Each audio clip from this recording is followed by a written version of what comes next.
Good rising, brethren. This is Big Judah, coming to you guys, California.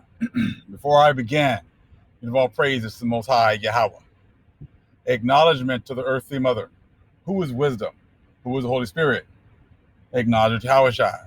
I pray that the Most High blesses this lesson this evening, gives more knowledge and understanding of the events of the past, in order to understand the events that are currently happening on the earth, so we get a much better understanding of the things that are soon to come on the earth. Brethren, we're going to be getting into the Atlantean traditions in ancient Britain by Anthony Roberts. When you learn how to navigate through all of the BS of the other nations, you're going to begin to see our history has been hijacked and given to another, and how the Most High allowed them to take our history and claim it as their own. But in the last days, because we are in the time of revealing, of revelation, the Most High is giving our history back to us. This book is absolutely amazing.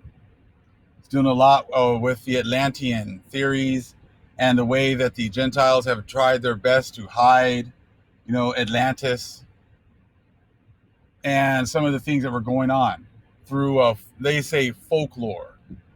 Another way of saying that would be oral traditions, which is a way of our people used to hand down the stories.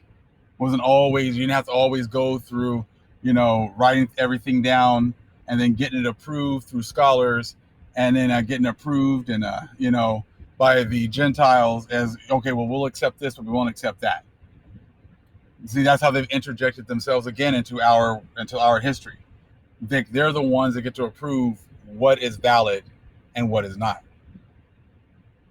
So we're going to get into this book right now.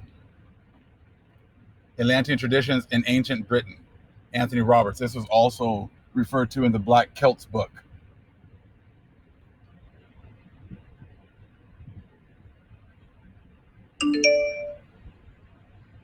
All right, here we go. Chapter 1. Let's get into this right quick. The legends, folktales, and traditions that remain among the mountains of Wales reflect many images, preserved from the Atlantean world. They carry in their depths the intrinsic respect for the powers. Okay? Contained in the ageless standing stones. There's like a couple of words got cut off here.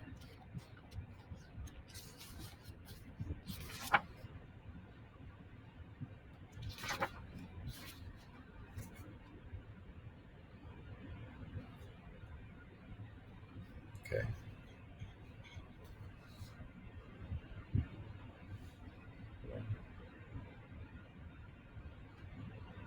So it's looking a little different. Hold on, let me find it.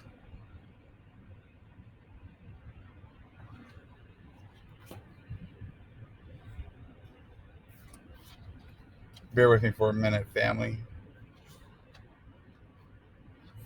Okay, here we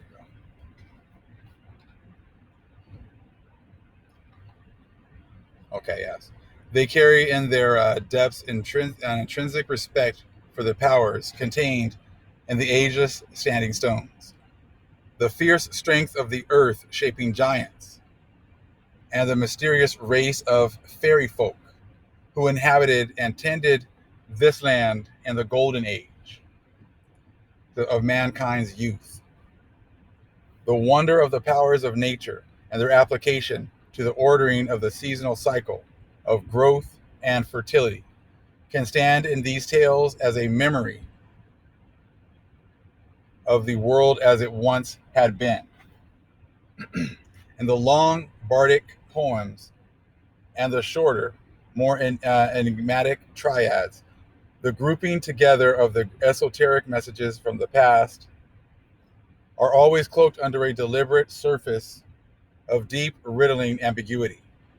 The later Druids instigated this pattern, for they, as the inheritors of these histories, were jealous guardians of their most precious secrets and spells.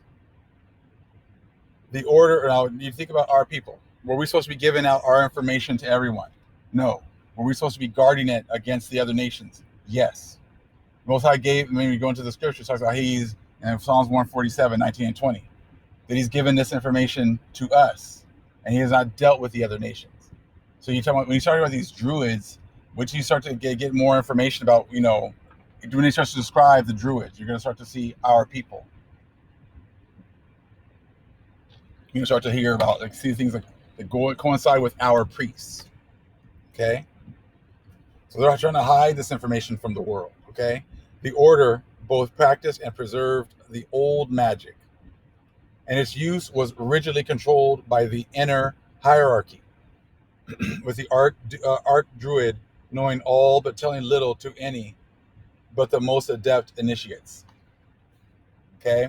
So they kept this information to themselves, just like when the Spanish got here, the ones who were adding the most information were the priests. The ones who controlled the calendar and knew about, when to do certain things were the priests. So they kept that information within a very tight-knit circle. It was not meant for just anybody to be able to just run up in there and get our information and start doing these things. The Druidical order, which survived longer in Wales than anywhere else and still flourishes there today, was initially founded upon the long-preserved secrets of the Atlantean epoch. Okay? So that's what they're saying. A lot of these things that they came, that they had, and this information came from Atlantis, or the Atlantean times. Throughout its deepest rituals and traditions, the ancient message remains, and it is clearly much more decipherable to the modern mind, now influenced by the cyclically recurring Aquarian psychic impulses. The contemporary academic scholar is inclined to ridicule the Druids. So you get that right there.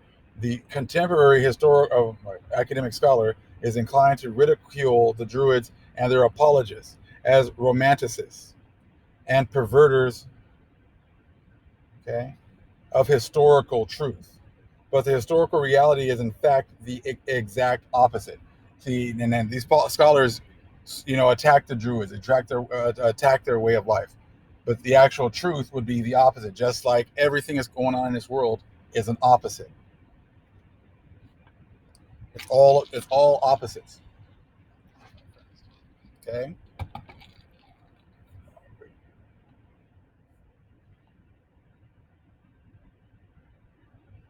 The Druids were powerful masters of the old magic. Now remember, this is all before they even got here. So they're talking about the old magic. You start reading in the scriptures, you start to look at the things that we were doing. That would be considered, right, the old magic. You start reading into the book of Jasher. You start seeing all of the things that our people were doing. You start seeing 100 people taking out 600,000 when they were fighting against, the Canaanites. 2 people taking out an entire city. Moses and the plagues. That would all be considered like the old magic. Okay? So again, the Druids were powerful masters of the old magic. So you got our people having contests against Baal worshippers.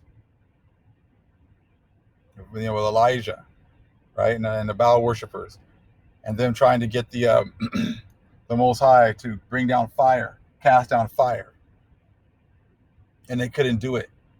So, so the people seeing these things on the other side are going to be talking about, the old magic, all right, and they would be very, very intimidated by our people.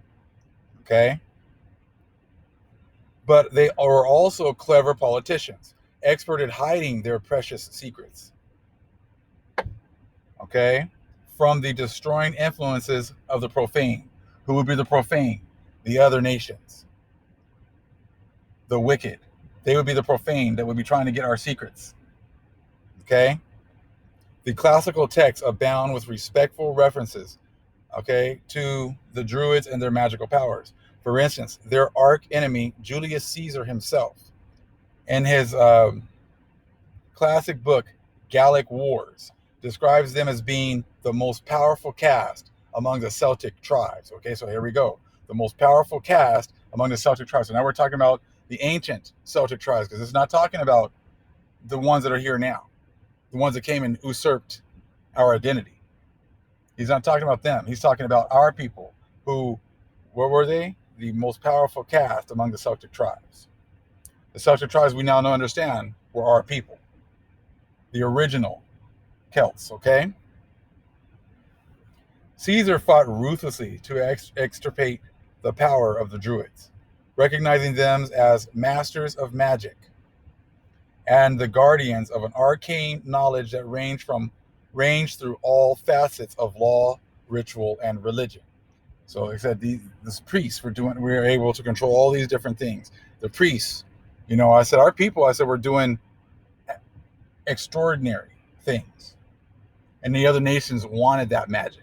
They wanted that power. It says he maintained the traditions which stated that Druidism had first arisen in Britain and then spread to continental Europe. Now you're going to see a little video later on talking about this, how these things started in Britain, and you would think it'd be the opposite. The things will start in the continent or the European continent right there, and then go to the islands. But they're saying it's actually quite the opposite. The things started in Britain and then spread over into Europe. Further to continental Europe.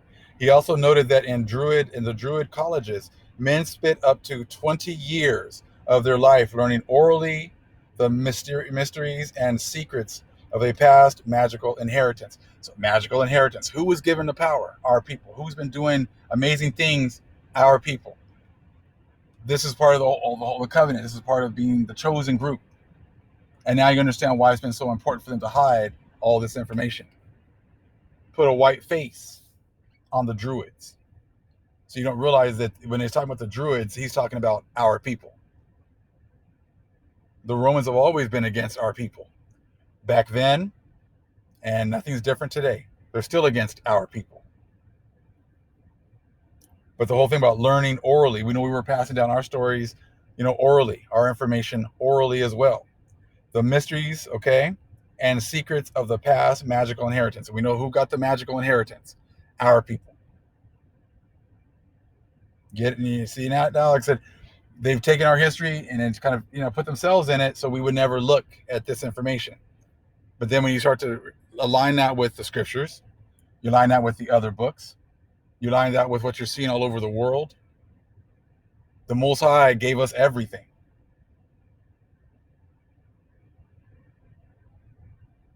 So this is absolutely, like I said, powerful information right here.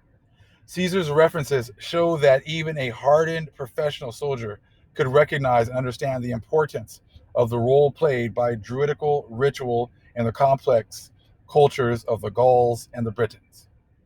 So they knew. So when you go into books like Judith, and they were talking about, hey, don't go mess with those people. So if they're with their power, there's nothing you can do, against them. But if they're not with their power, then you can take them. The other nations knew how important it was for us to be, in connection with our power. Hence why it's so important for them to keep us disconnected. Because they know that we were untouchable, during those times when we were with our power. It says the Roman historian Pliny had access to ancient texts and memories on the Druids. And he was much impressed by their learning and magic. He termed their system of philosophical interpretation art magic, an apt phrase. In one of his histories, he gave fascinating details of druidical ceremonies, okay, dealing with the esoteric teachings conducted among groves of oak trees. And we hear about the secret society doing things in the groves, okay, and in oak trees. Now you understand they're trying to mimic what our people were doing. They're trying to mimic our people. And you're going to see that even more so right now. These secret societies want to be us so bad that they've taken our information and they've been trying to, mimic the magic. And I'm sure they've been able to do it on the dark side. Doing it on the side of the priests of Mahan and Satan. But not to the, not to the extent that our people were able to do it. and we'll be able to do it once again. It says the Greek word for oak was drus, okay, or drus. Now, this was very interesting because if you go back to the King Arthur movie that I did the video on a little while ago, put on the captions. And in the first battle, when they were fighting against the Woads, the people who were actually in what is it, the knights were actually yelling out there, like their battle cry was Rus or R-U-S. They just took off the D, and they were using that as their battle cry. So he said, if you put on the captions, you'll see when they're fighting, they're always talking about Drus or Russ. They're saying Russ. So it's kind of like a battle cry of the Druids or a battle cry of the Hebrew Israelites. Okay?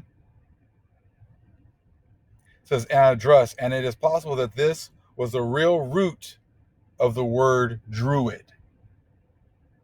So Drus, druid. See that right there? Oak. Now I'm sure some other people are going to definitely in the comment, we're going to be able to add even more information to this. Okay. Pliny pointed out how the rituals were intimately interconnected with the phases of the moon. So a lot of the things that they were doing were definitely based off of the phases of the moon. Remember now, the Druids, our priests would always be, look at the stars and telling us when we needed to plant things, when we needed to observe things, when we needed to do certain, go to war, not go to war. Who was given the knowledge, of the moons and the planets, and the things that are actually in the sky? Our people were. So these people here were definitely setting up things based off of the movements of actually the moon. Okay, with the phases of the moon, and it is now known that observation, okay, of the moon's movements played a crucial role in the setting out of the stone monuments erected by the Druids. Druids as priestly predecessors. So all this stuff now is all based off of the movements of the planets. We all know that the phases of the moon. Our people were given this, and this is talking about right here. And it is now known that observation of the moon's movements played a crucial role in the setting out of the stone monuments. Oh, my bad here. So I'm reading over here. My bad. Sorry about that. Phase of the moon, and it is now known that observation, of the moon's movements played a crucial role in the setting out of the stone monuments erected by the Druids as priestly predecessors.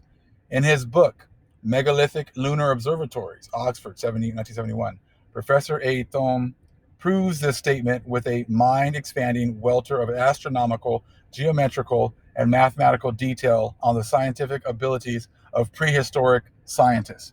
Who are the prehistoric scientists? Our people. Remember now, thousands of years before, these Gentiles got here, we were there.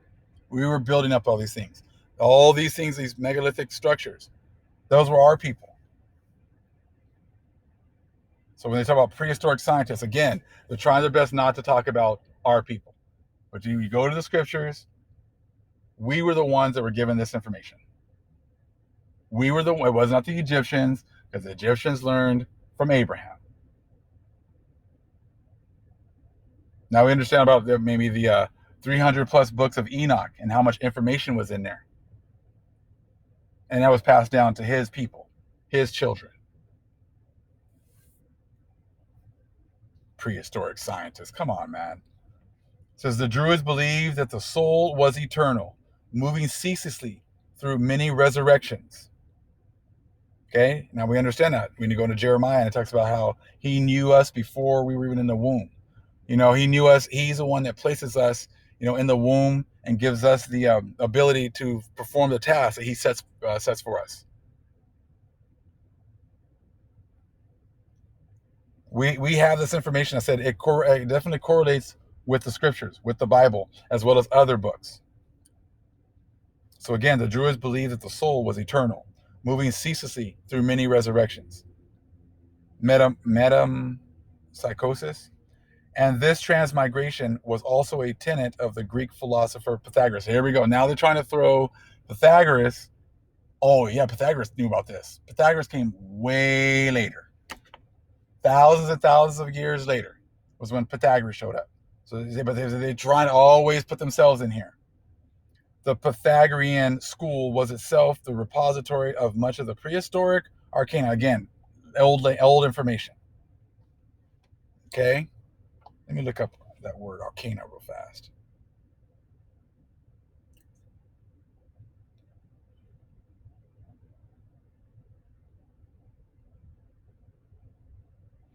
Arcana definition: secrets or mysteries.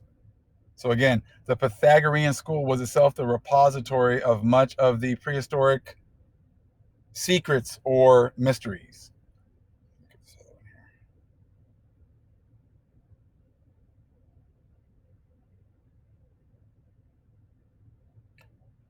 Repository, just making sure we're being very clear, a place or building or receptacle where things are or may be stored. So the Pythagorean school, all it did was get our information and store our information there. And they want to try to act like he was the one that was doing a bunch of these. He knew about all this stuff, or he discovered this stuff.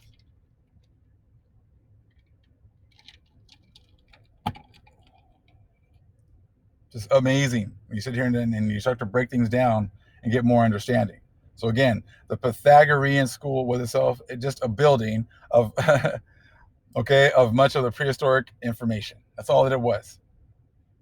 Preserved the fragmented knowledge in the form of a numerological and geometrical symbolism that again was taught orally. This same universal knowledge, the residue of Atlantean learning, was preserved by all the other priestly castes of the ancient world. Yeah, okay. So it sounds like they got our information and then started giving it to everybody else, such as the Jewish Kabbalists, the Persian Magi, the Egyptian wizards, the Indian Brahmins, and the Chaldean seers. So like I said, they get a little bit of our information. Now you understand why it's a Psalms 83 and it's a worldwide collaboration, because they all got a little piece of our information. It says, among the druidical masters in Britain, the knowledge was more intimately associated with the powers of the landscape, geomancy, because here the guardians and their neophyte seekers were closer to the original source. So again, talking about the original source, the lands of the Most High, being closer to the Most High, being closer to the stars, being able to observe things better. So it's absolutely amazing. We did videos on that again about over here in South America and how the lands were the highest, and you're able to see the stars and the Milky Way and all those things much better. And that's why they build their observatories on these areas. Because why? Because here the guardians and their neophyte seekers were closer to the original source. So we have certain areas all over the world. Okay, let's read a little bit more of the next page.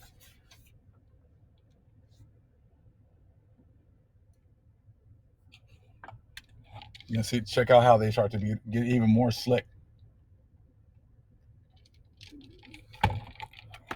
In Wales, the Druids have left a strong mark. Something stuck in my throat. but in myth and folklore, and in the naming of many physical monuments within the landscape, Wales was the place containing one of the three principal gorseds, okay, of Britain. The gorsed being an annual gathering to renew ritual, poetry, and the law. There is a famous Welsh triad of great antiquity that names these three centers of ancient sanctity and magic, and in Dr. Thomas's translation, it reads as follows: the three gorseds of poetry in the island of Britain, the gorsed of Boscawen and Dom Namian, the gorsed of Salisbury in England, and the gorsed of Bryn Gowden in Wales. So they have these gatherings. Looks like these areas for gathering.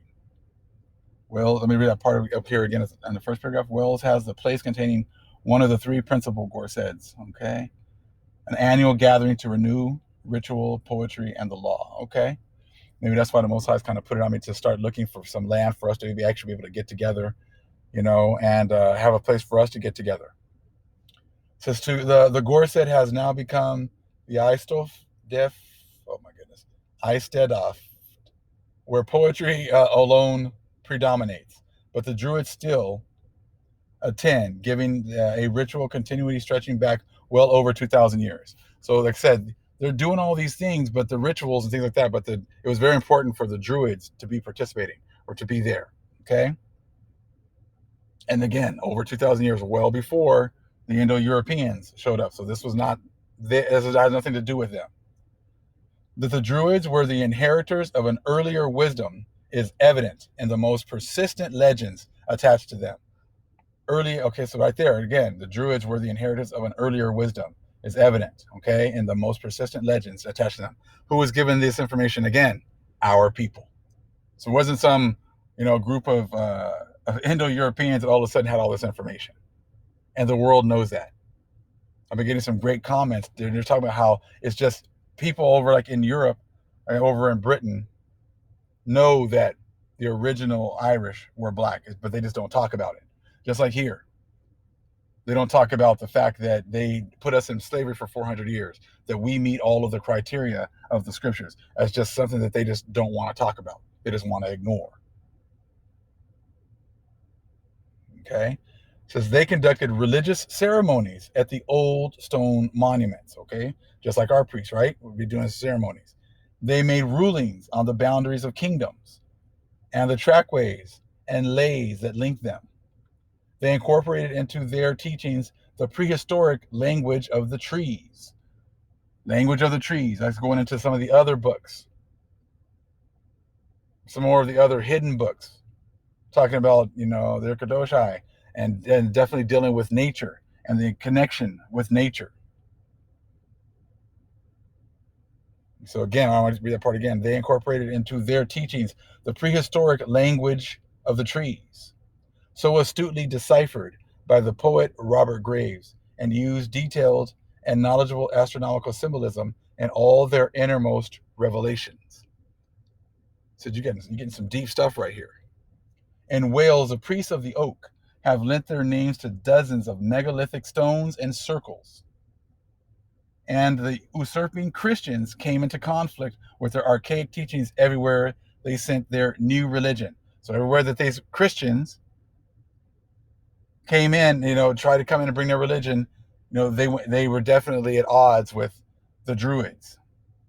They were actually going into battle, right? They were in conflict, constant conflict, just like we're going to be again. See, we've been blinded, so we haven't had any conflict because we didn't know any better. But now the Most High is bringing this information back. And like I said, as we get more knowledge and understanding of our original place and the original things that were going on as far as with our people, the crazier this society gets. Now you see why. We're not supposed to be, getting along in universalism and all hold hands and let's pray for our enemies but we don't pray for ourselves. What does it say right here? That we were at odds, at conflict. Let's read it again. In Wales, the priests of the oak have lent their names to dozens of megalithic stones and circles, and the usurping Christians came into conflict with their archaic teachings everywhere they sent their new religion. In the Chronicles of St. David, it is stated that he came into conflict in Valle Rosina with an indigenous Druid priest, Boya, and a battle of magic ensued. Needless to say, the new saint won the day. Okay? At least the chroniclers give him the victory. And sadly, before the bar of history, that seems to be enough. Okay, exactly. They give, they put themselves up in these higher positions. They act like they won. That's why it's history. They don't talk about the indigenous people and how they fought. But they pretty much give them like, 500 Spaniards came over here and just destroyed millions and millions of the natives, making his story. Okay, let's continue here.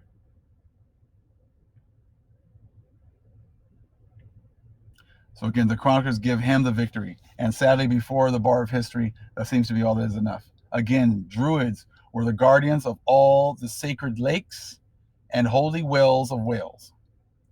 And when they had been ousted, the Christians immediately re-sanctified these waters in the name of the one God, their God, okay? Naming them for the individual saint who had instigated the religious conversion. So they renamed everything. Once they took over the lands, they renamed everything, just like they did over here. Okay, now you got what, like you get these different places. Los Angeles, the Angels, right? San Francisco, San Diego, right? You got all these names, right? They switched to these saints. Okay, they're saints. So then you wouldn't have any understanding of the people and the names of the places before. Okay. Let's see here. Individual saint who had instigated the religious conversion. Some Welsh myths say the fairies were the manes of the Druids. Not bad enough for hell, not good enough for heaven.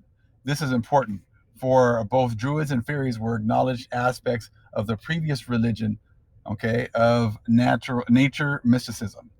The Druidical order must have flourished in Wales from about 800 BC. Well, I'm not taking their numbers for anything.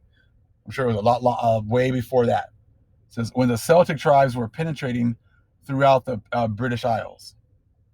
So again, they want to make it seem like what, that we barely went over to Britain. At that times when the these guys are a mess. I ain't worried about their dates. Okay, penetrating through the British Isles, they absorbed the surviving religio-scientific practices of the megalith building geomancers, and in so doing carried in the basic Atlantean tradition. The foremost of the Druidical colleges was located on the Isle of Mona, just off the coast of Caernarvon. It was sacked by the invading Romans under Suetonius Paulinus in 60 AD.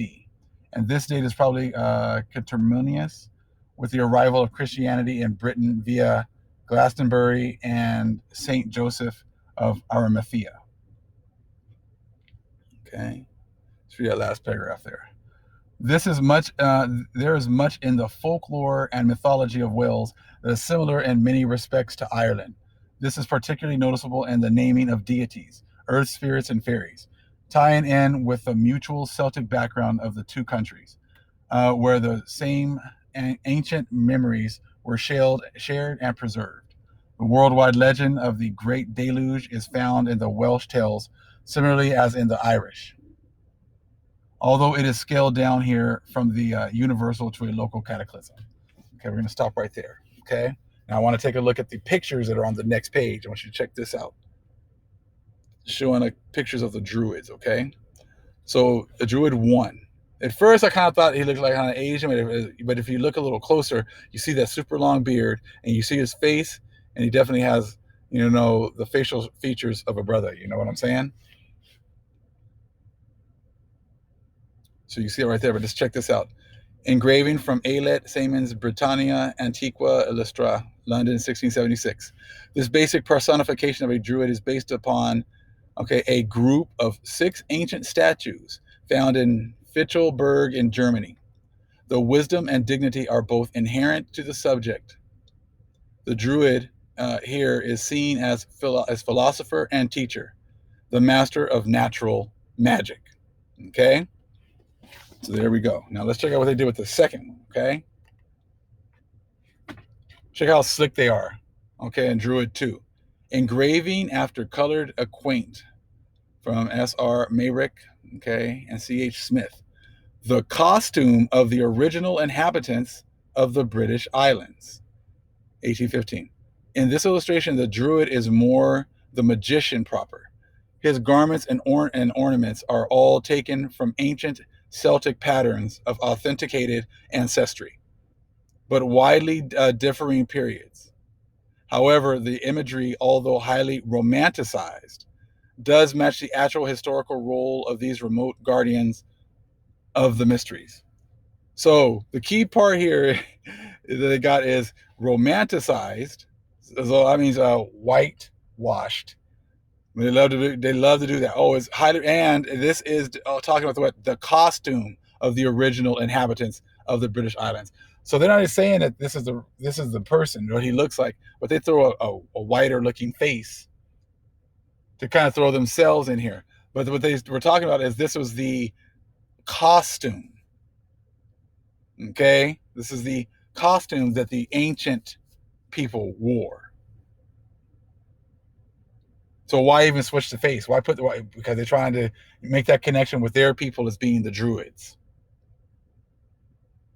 But I like that. However, the imagery, although highly romanticized, just like in the King Arthur movie, it talks about at the beginning that 1500, it was based in the 1500s, was a romanticized, you know, story from an earlier period.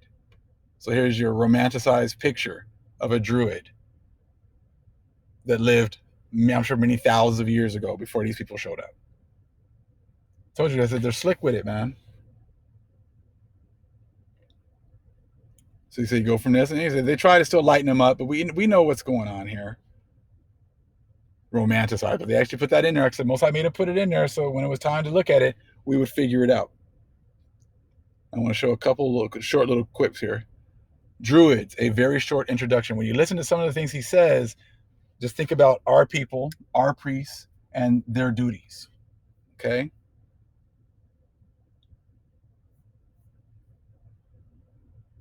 We know about the Druids because classical writers and Irish writers later gave us certain descriptions about how these people worked in society at the time. Writers that go back to the 4th century BC include people like Julius Caesar writing in the 1st century BC, and at the other end of the spectrum, the Irish sagas that were written down in the 7th and 8th centuries. And together, they tell us about these very remarkable people who were a kind of religious caste, but they were also the intellectuals of Iron Age society. Within them resided all society's knowledge. So that when Julius Caesar came across the Druids, he was very impressed, and he listed what the Druids did, what their main tasks were.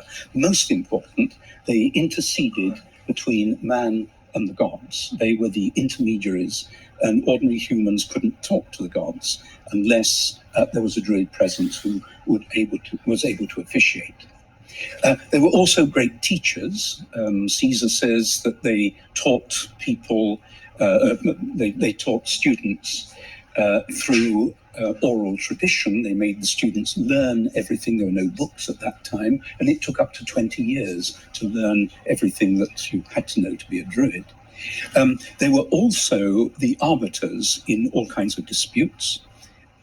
For example, in warfare, they could actually stop war, or in ordinary court cases, they could preside and make judgments, and their judgments were absolutely final. The most important power they had was the power of excommunication. If anyone did serious wrong, they could refuse them forthwith any contact with the gods, and that made them unclean. No one would come near them or have anything to do with them, and they had to simply go away into the wilderness. It was a very, very powerful tool to keep people under control. They also were present when sacrifices took place. And the sacrifices are made quite a lot of in some literature. They involved slaughtering people and watching the way they died.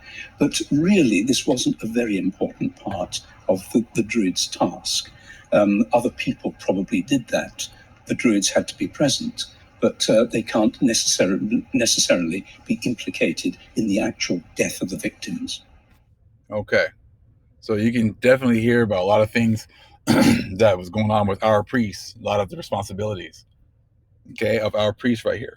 All right. Next one's a short little clip here. Talking about the language.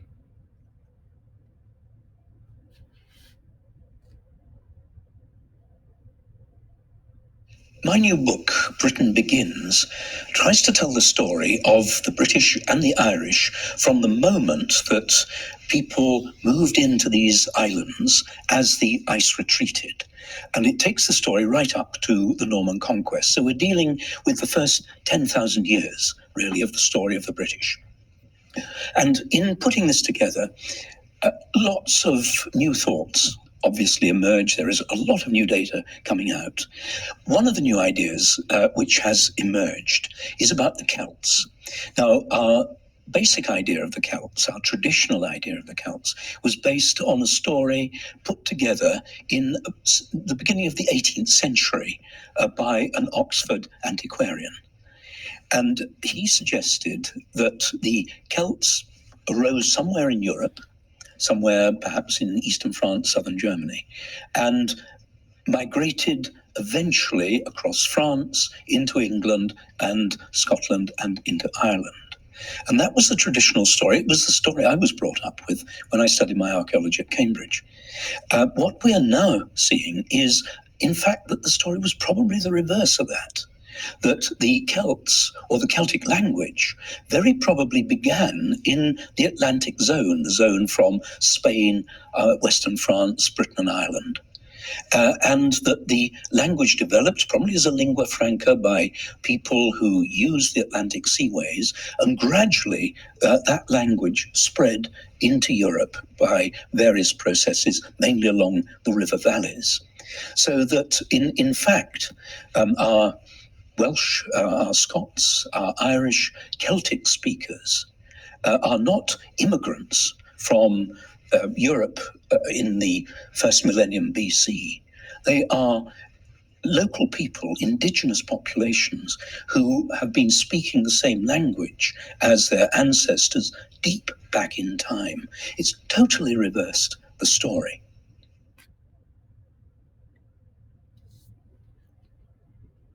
So the more we dig, the more we realize that everything is the opposite. Like the guy here said, he grew up believing that, believing the opposite. These colleges have been teaching the opposite, but now at the end, the Most High is bringing out more information, and they're realizing that they were wrong. They're realizing that their fathers have inherited lies. All praise is to the Most High Yahweh. Acknowledgement to the earthly mother. Who is wisdom? Who is Holy Spirit? Acknowledge Hawashai. Shalom.